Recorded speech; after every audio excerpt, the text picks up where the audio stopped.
To me, dance is not just something that can be taught to anyone. You must be born with it. It's an instinct.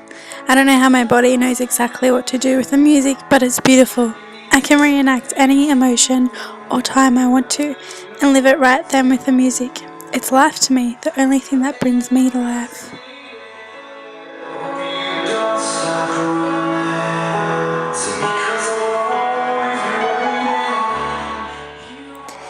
I'm in love with dance because it shows people how I feel.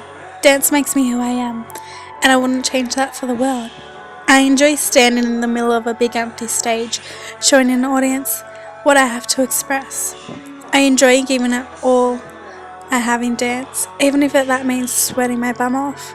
I'm in love with the idea of emotional feeling and passionate dancing.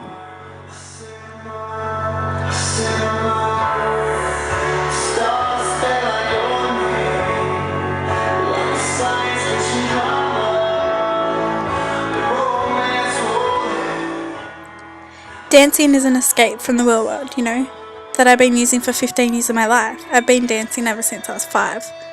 It lets me forget about the people that let me down in my life, and lets me express my emotions about them without causing any drama. Someone once told me, dance is your pulse, your heartbeat, your breathing. It's the rhythm of your life. It's the expression in time and movement, in happiness, joy, sadness and envy. For me, that's all of it.